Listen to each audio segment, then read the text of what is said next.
Welcome to the Counter Narrative Podcast, a show designed to change the way we talk and think about education. By sharing stories of successes and triumphs, we aim to challenge the dominant narrative that often negatively portrays our disenfranchised populations. I'm your host, Charles Williams, an educator for 15 years, a current school principal in Chicago, and an educational consultant. Let's get started.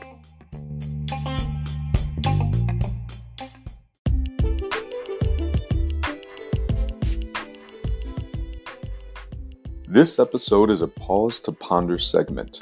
These bi-weekly sessions will allow me to share with you my personal thoughts and reflections on a wide spectrum of topics as they relate to education.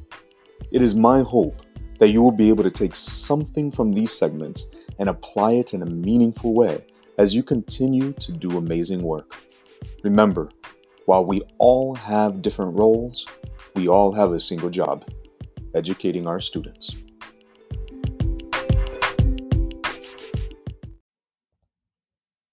It's funny.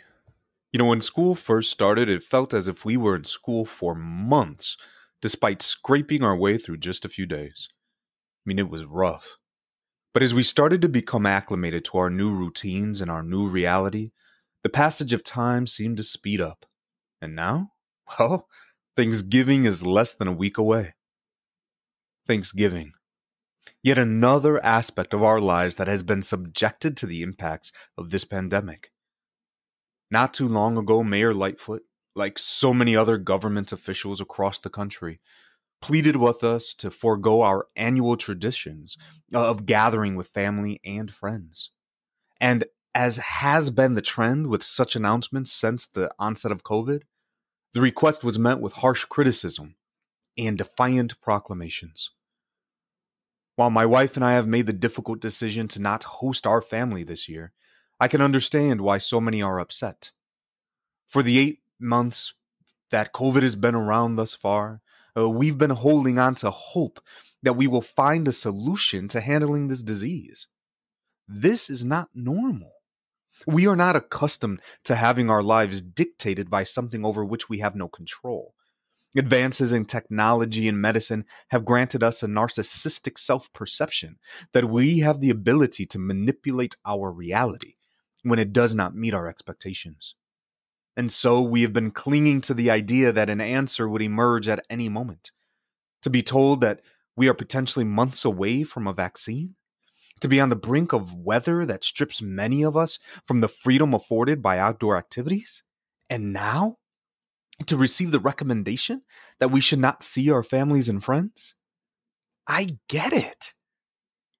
But personally, I would much rather commune with my loved ones through our various social media channels, just as we've been doing for months, and ensure that I am not responsible for any potential transmission that could result in the loss of a family member. Regardless of the varying opinions, there is one thing that remains constant. Thanksgiving is a holiday that reminds us to be thankful. I understand that this year may prove much more difficult than previous years when searching for something about which to be grateful. Simply turning on the news reminds us of a contested election, a decimated economy, and continued racial tensions. Despite this, I challenge you to take a careful look at your life and consider all of the things for which you can be appreciative. My youngest daughter, on the brink of taking courses intended to propel her into a culinary career, contracted COVID 2 months ago and is yet to regain her sense of smell or taste. But she is alive and she is doing well. For that, I am thankful. I've been required to navigate a school through the unknown waters of remote learning during a crisis, to develop transformational approaches seemingly overnight for a system that has remained largely unchained for generations, to consistently subject myself to abnormal levels of stress while trying to create a calm and productive environment for my staff. But I have a job and can provide for my family. And for that, I am thankful. You see, this is a practice that we have implemented with our students, an SEL approach that encourages them to reflect on their current situations, acknowledge the challenges, but to also identify the positivity that exists. Sometimes those revelations are easily discovered, while others require careful thought and close scrutiny. The truth is, all of our lives are composed of elements of good and bad, positive experiences and negative. It seems to be human nature, however, to focus on the latter, which leads me into the final segment of this episode. There are those who push back on the seriousness of COVID, citing the current 2% death rate, which, when accounting for the population of the United States, translates to more than 6 million people. This doesn't even begin to consider the vast number of individuals who will experience irreversible physical damage that physicians are still discovering. We know all of this because we have devoted a considerable amount of time showcasing the physical results of this disease. An aspect that has not received as much attention, yet is just as deserving, is mental health. The toll that this pandemic has taken on our psyches, I believe, will be long-lasting and far-reaching. We have seen mental stress manifest itself as anxiety and depression, as eating disorders, as self-harm, and even PTSD. I urge you to be cognizant of your mental health because no one is immune. During the past few weeks, I have witnessed the consistent breaking of those that we normally consider strong.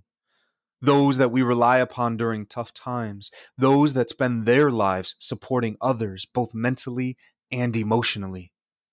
We call those individuals bucket fillers.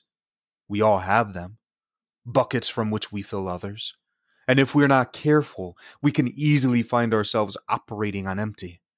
You see, for many of these people, they've become so accustomed to caring for others that they have no real sense of caring for themselves. Do you want to know a secret? I'm one of those people. During a recent conversation, I was asked how I engaged in self-care. And after a few moments of reflection, I provided a response that I thought would be sufficient.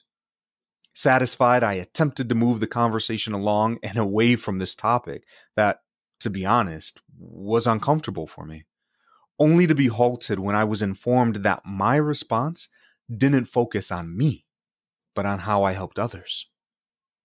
I admitted that I found fulfillment in doing for others, but upon careful reflection, realized that I genuinely struggled with identifying ways in which I took care of myself.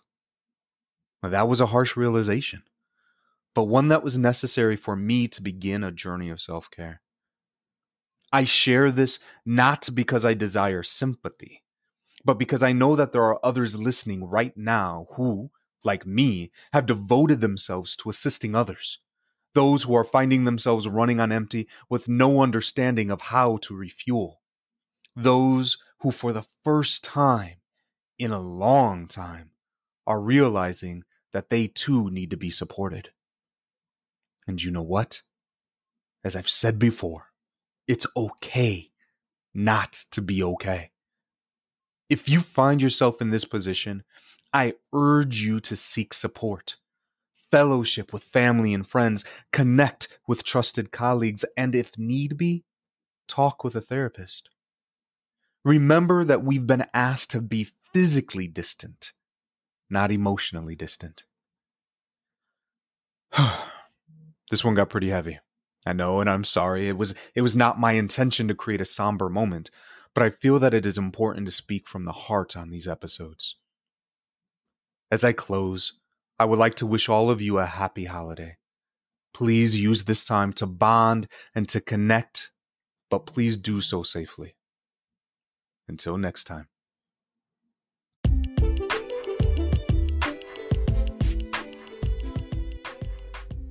I want to thank you for listening to the Counter Narrative Podcast. If you like what you're hearing, please be sure to like and subscribe on your favorite podcast platform. You can also follow the show on Twitter at the CN Podcast and the host at _CW Consulting. Take care.